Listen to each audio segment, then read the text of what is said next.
It used to be gold, sometimes gold and silver. You want to hear some funny audio? This is Ron Paul questioning Federal Reserve Chairman Ben Bernanke. Do you think gold is money? No. It's not money. Even if it has been money for 6,000 years, somebody reversed that and eliminated that economic law. Well, it's an asset. I mean, it's the same. Would you say Treasury bills are money? I don't think they're money either, but they're a financial asset. Why do central banks hold it? Well, it's a form of reserves. Why don't they hold diamonds? Well, it's tradition. Joining us on the program right now is Ron Paul. Hello, sir. Hello. I don't want to laugh at that, but it's sort of like the old saying, if I don't laugh, I might cry. Our Federal Reserve Chairman honestly doesn't believe that gold is money? It looks like that is the case. And I bet any money he can't define what a dollar is either, because there's nothing in the code that defines a dollar. So it's no wonder you have a messed up economy when you can't even define what is supposed to measure value. And this has been something that's been important to me for a long time. But eventually we have to get to that point where you decide what money is all about. If money is arbitrary and has no definition, and a group of individuals secretly can create it out of thin air, like picking blossoms off a tree. You like that one, huh? Yeah, it will always lead to trouble. It leads to the malinvestment, debt pyramiding of debt. It leads to the financial bubbles. It ends up in all the corrections, the recessions and depressions. It's all related to that by not being willing to define what the dollar is, and yet the Constitution, the founders knew exactly what a dollar was. I'm convinced that there are people in this country that think that there's a botany book someplace that describes the North American Potomac currency tree. Because it seems like I've heard commentators make references to a consumer-driven economy where they'll say, well, there's the people that make stuff, and then there's the people who buy stuff. But if the people who buy stuff don't have any money, they can't buy stuff from the people who make stuff, and there's your recession. And I try to remind people that think that way. If you're giving money to people to buy stuff, where does it come from? I love to quote Adrian Rogers in this program. The government can't give something to someone that it first doesn't take from someone else. If you tax a company to give currency to people to buy stuff from that currency, they just inflate their prices to offset the taxes that you took from them to give that money away. And I think what you just said is so clear, and I say it in a very similar way to, even grade school kids and high school kids, certainly college kids, and they all seem to understand it. They can't understand why governments don't understand it or why they refuse to listen to it. But I think it's both. They don't want to understand it, but it's also very convenient for the people in government to ignore it because they can vote for things and not worry about the deficit until it gets pretty late in the game, like it is now. So that's really why they don't want to pay attention, because it sort of finances their own largesse, and it takes care of the politician who wants to always please their constituents, and we get overly involved. But history is so clear on this. Eventually, it ends badly. And we're witnessing this now. We're in a crisis now, but they're not even talking about the crisis. They're not talking about what we're talking about now. They're talking about the artificial debt limit on August 2nd. They're not talking about what you really need to do on the amount of spending that we need to cut. Do you think this, because to me, this is a really good time with technology, whether it be Sirius XM, which you're talking over right now, YouTube, Twitter, Facebook. I don't think a lot of the Washington speak is flying over people's heads anymore the way it used to. When you hear a politician say, well, we're going to make cuts to proposed spending.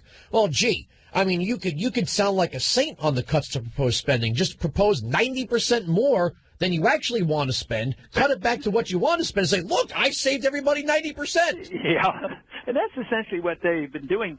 But, one way that you might deal with this, and if we would have done it 10 years ago, everything would have been perfect. Instead of talking about these proposed cuts of the increases, why not just say, yes, I'd like to cut a lot, really have cut, but why don't we just freeze everything? We're we'll give everybody, this year what they got last year. But they don't. But I think that would be appealing to a lot of people in the country. It would be less threatening, because when they hear it, they say, "Oh, we're going to give them $10 billion more for their budget, but we're going to cut back 5. Oh, I don't want to have any cuts." Well, then let's just freeze everybody. But that doesn't happen. If I don't know whether we could even do it now. But we could have done it 10 years ago or even 5 years ago, and the budget would have been balanced. I got one for you. We know, regardless of, and we were playing some audio just about 2 weeks ago of Lyndon Baines Johnson giving a little talk to a newly elected Ted Kennedy, and he's complaining that conservative Democrats like Senator Dick Russell of Georgia, once they got wind of what Medicare was going to cost 5 years out, that they were going to flip out and start sounding the alarm. And his sort of gist of the conversation was, we can't let these people see the projected cost. We can only let them see what it's going to cost this year, because once it hits $100 million, you're going to have people, running for the hills on this. I'm noticing that the president is saying things like, and forget what we think about some of these programs, people aren't going to give them up. We know that's some kind of the third rail. But why is it the president is getting away with saying, or even some Republicans who are kind of teetering on the political message here, we're saying, well, we might not be able to pay out Social Security, we might not be able to pay out Medicare or troops or veterans benefits, but I never hear anyone say, hey, we might have to cancel a payment to the UN. They might just have to figure out how to get that money someplace else, like from China. We don't have billions of dollars to give to the IMF anymore. We're going to have to cancel. We're going to have to be late on a payment to a third world dictator with foreign aid. How is it that the president can get away with that kind of talk and nobody says to him, sir, hey, why don't you just not give money to the IMF this week? That's because they don't have you in the Main Street media there at that press conference in Washington asking these questions. How about why do we have to pay interest to the Federal Reserve? I mean, that's not a real debt. I mean, they bought Treasury bills with money they manufactured. So that's in the budget. That's part of the debt, and it's part of the expenditures. And you could just delete that. You don't need to pay them, and you would still have plenty to pay, the bills as we go along. But somebody would have to finally, come up short. And Congress should designate the priorities. But if they don't, I think the president should have the authority to, just pay the bills as the money comes in. But they don't want any of that. They want that debt limit increase. If this was such a major crisis, I think the bond markets would be reeling. But actually the bond prices... Gold is skyrocketing. Yeah, the bond prices are very high. The interest rates are very low. So they're not panicking like there's going to be, a crisis on August 2nd. It's just not going to happen. The ongoing crisis, though, which is always being pushed further ahead, is the default. The default is real, but the default isn't going to be by us not sending checks. The default is coming because the printing presses are going to continue to run, and that's why they want the debt limit increases, just getting the printing presses sanctioned, and the default falls on the middle-class Americans and the poor, because that's when the prices go up. That's the real default they ought to worry about. But here's the thing with it, and Ron Paul's joining us, looking at what the IRS and the Treasury take in per month, looking at the mandatory expenditures, they have the money to pay these bills. Right. It seems to me that the politicians who have built their political careers on rent-seeking, constituent groups, promises that can't be kept, are the only ones that seem really, really nervous about what's going to happen when they can't spend money that they were never given the power to spend in the first place. Right. Article 1, Section 1 is clear. Article 1, Section 8 is clear. The 14th Amendment, Section 5 is clear. The president doesn't have this power, and Congress only has limited power. Yeah, and yet the people keep trying to drum up the fear. I mean, they believe everybody will capitulate. Whether it was the fear of the economic collapse in '08, everybody rushed to bail out everybody. But they do it in foreign policy as well. If they need a war, they'll say, well, if you don't, we're going to be attacked. They're going to hit us with a nuke.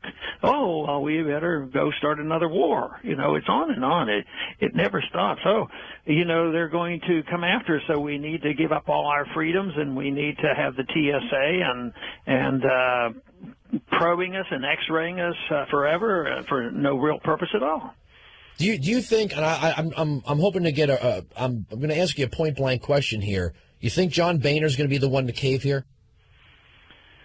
Well, I don't know. I guess somebody's going to allow the debt limit to go up, but whether it's him or who, I think he's the one that will try to get it to happen. I mean, some of the stuff that we've already voted on, that cap and tax thing, that was raising the debt limit. So even though a lot of conservatives supported that, so I think there'll be a consensus. I don't think it'll be an individual like John Boehner was responsible for doing it.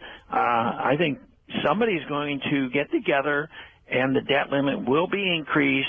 And what my guess is they'll probably do it temporarily, a shorter term, a couple months. And so August 2nd is a big date because people are getting ready to go on a lot of trips in August. That's junket month. And I think that's why that date is set.